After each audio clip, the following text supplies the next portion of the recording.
with this program, I think anybody who owns a small business here or an apartment building knows that your fees have doubled or tripled. And this is a program that we need to start taking a look at. But we need to, we need to make sure, if you specifically talk about restaurants, that everybody's on the same playing field. Recently, as the state has passed the street vending ordinance, we did that to help those people with those push carts that are trying to make a living here in Los Angeles. But anytime you pass a law, what happens? You have people who take advantage of those laws. And now you can drive up any street and see these pop-up restaurants where there's no regulation of where they put up, where they can set up right in front of a restaurant. I'm working with a small restaurant association that are trying to understand that we just need everybody needs to play on the same playing fields. Like when my friend has a business on Reseda and he tells me, John, if I don't have hot water, they shut me down. Yet we have blocking ADA requirements, unsafe food conditions, open fires, and setting up right in front of other restaurants using their parking lots, on their property. Those are things that we have to address. Sure, go ahead. We absolutely have to address the street vendor situation. I'm excited about the new rules that our city has put into place that will allow people, these micro entrepreneurs, to bootstrap themselves up. I want to make sure that we are helping people in these situations. I want to make sure that we are helping to get the word out about the new permitting process through the city. And we're doing that in lots of different languages so that folks who are working on these small businesses are able to understand the requirements. We need to make sure that our sidewalks are passable. We need to make sure that our health is protected and that people who are eating food from our street vendors are enjoying that food without the danger of any kinds of health problems that might occur. We need to make sure that we have inspections, health inspections. We need to make sure that we are,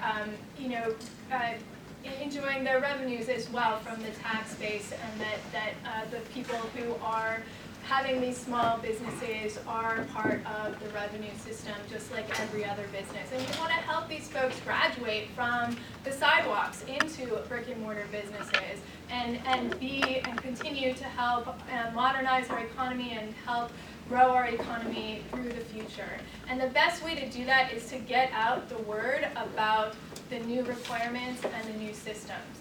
And I will say that the motion that my opponent has put in is exactly knocking the legs out of that process of getting the word out and making sure that we are helping people understand the new system, understand the new regulations, understand the new permitting processes, and understand what they are allowed to do and what they are not allowed to do. We need to bring everyone into this economy and make sure that everyone is on the same playing field. Right. Okay, this is an interesting question. Name one group that you think has too much power in Los Angeles. They can't be BICA.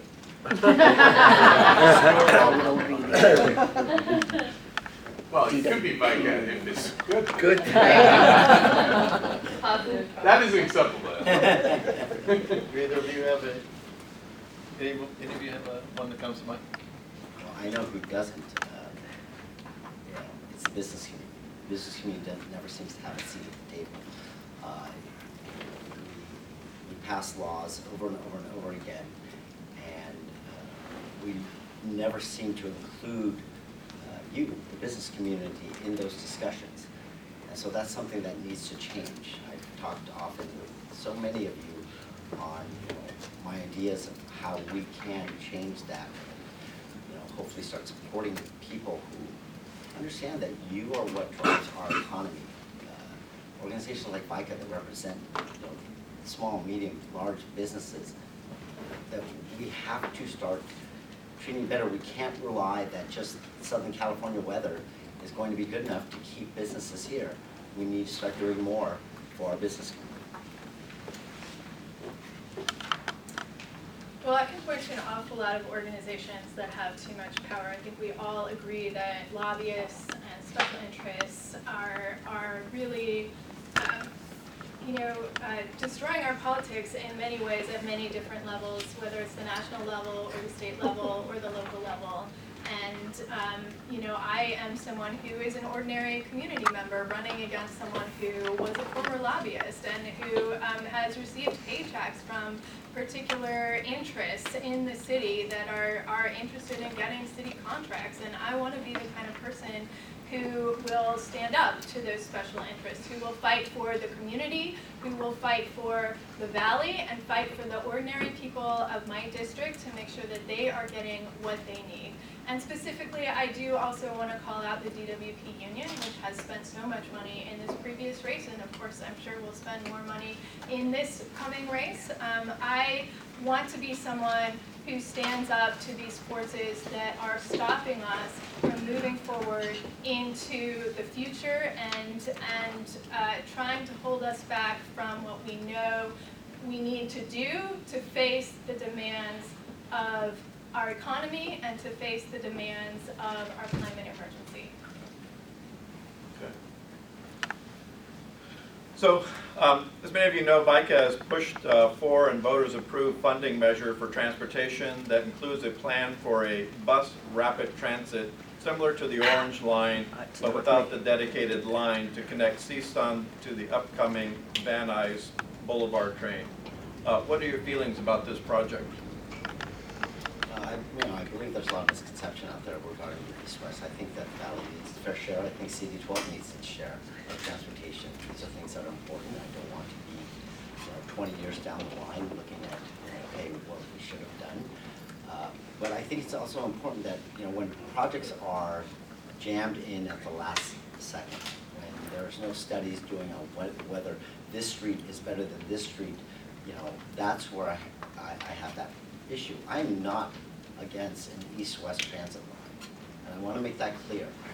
I just want to make sure that we study and we get the best route possible in CD12 that serves the most number of people. I am so incredibly grateful for the work that VICA has done to ensure that transit was included as a line item for the valley, for the Northwest Valley in particular, in Measure M. And for my opponent to say and act like this was something that was jammed in at the last minute, you all worked together with your council office, with other folks, with other elected leaders in this area for years to get that put in. And that measure was passed in 2016 when my opponent was chief of staff for this council district. And what failed in this measure was not getting the word out. And my opponent failed in getting the word out to people about what this change would mean for their communities, about making sure that people had the opportunity to provide input on all of these different meetings that had happened and that were present, but people didn't know about these meetings. And so they didn't know that this was happening. They didn't have the opportunity to make their voices heard and to come together and to work together as a community to figure out what the best route would be, to figure out what would be best to serve our valley and our transportation systems of the future. And I want to be the kind of person who will really make sure that we always have a robust community input process on every project that comes through. I'm not going to wait until the last minute, until it's actually happening, to start talking about it with people. I am going to make sure that everyone knows and that everyone has an opportunity to weigh in, that we do have the best studies to look at what the best route should be. And I look forward to working together with you all at VICA to make sure that this route does go in. Since there might be John, you might want to respond? No. Okay.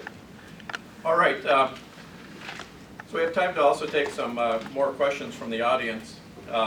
This one I actually have a comment. So traveling in the city of Los Angeles and throughout the valley, it's become more challenging, if not dangerous, because of the aggressive and distracted drivers.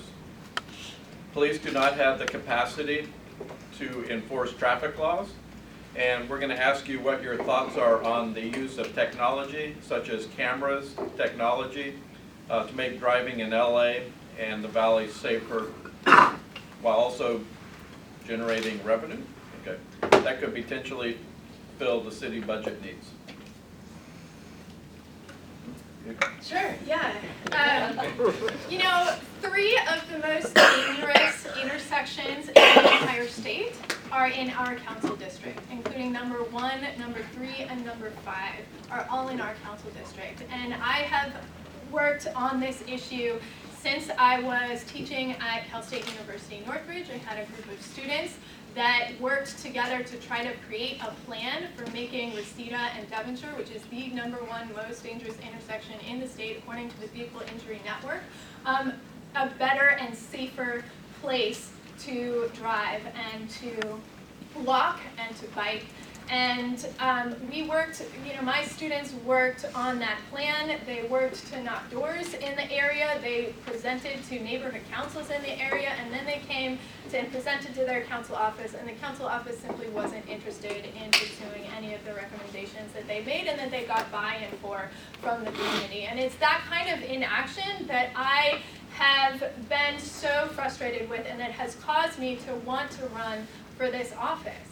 I think we need real solutions. And there are a lot of things that we can do. Cameras are an option for sure, but there's also things like even just painting the crosswalks differently will cause drivers, if you look at the research, to actually slow down and to drive differently. Even just doing things like bulbing out the curbs. Very cheap, very doable fixes can improve the situation for pedestrians, they can improve the situation for bikers, and they can cause drivers to slow down and reduce the accidents and the injuries that we have in our district. We have in our city so many people, you know, just in this year already, we've had a sheriff who was killed because she was hit by a car. She was helping someone cross the street. This happened in the Valley, right? And she was hit by a car. We have said in this city that we want to have Vision Zero and reduce our pedestrian deaths to nothing, but we haven't taken action to actually accomplish that.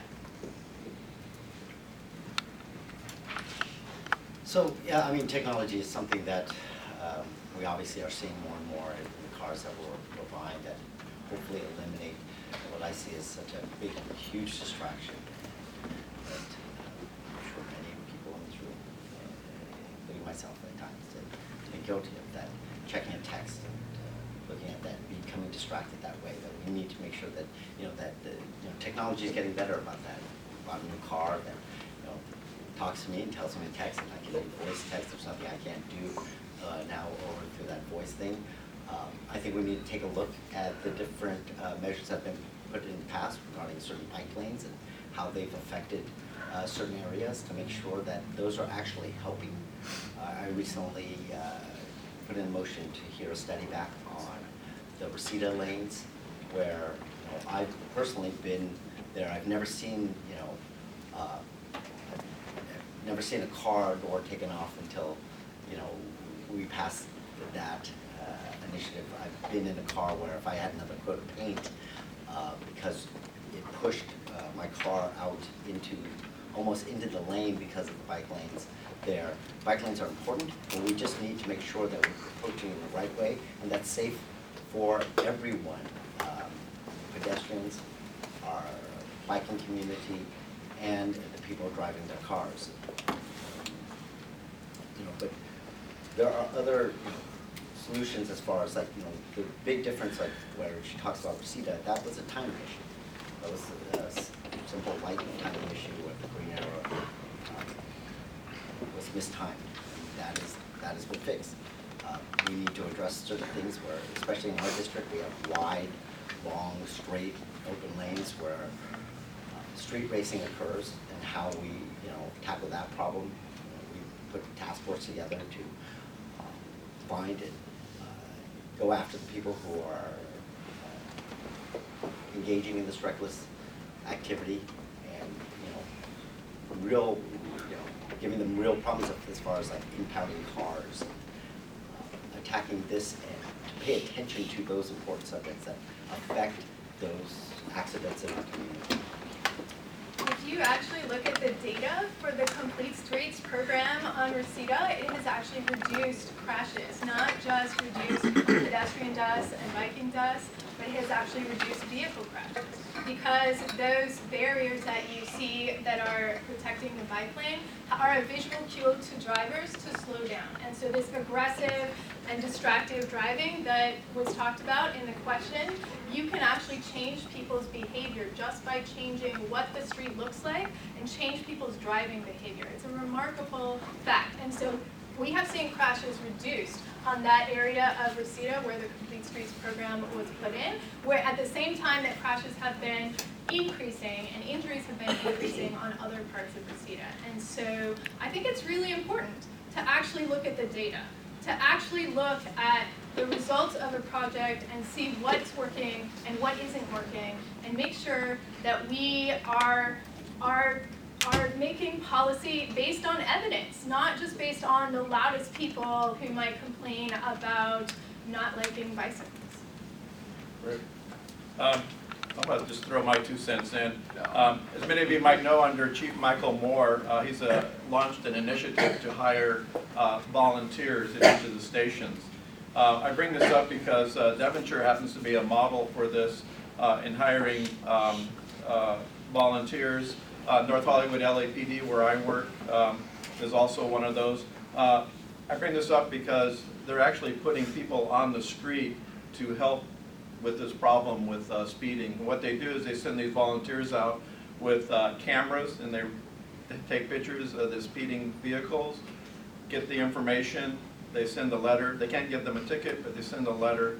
So this is actually helping, and hopefully whoever will be the new council member will help to support Devonshire with this, because it really is working. All right, we have time for, I think, at least another one question. With your experiences working with individuals with developmental disabilities, federal mandates are being placed to ensure services are provided as fully integrated in the community. What are your plans to help integrate this population into CD12? I'm happy to go first again. So I'm so grateful for this question. I am grateful for all the folks here from the Regional Center and who are working to help folks that are differently abled here in our communities.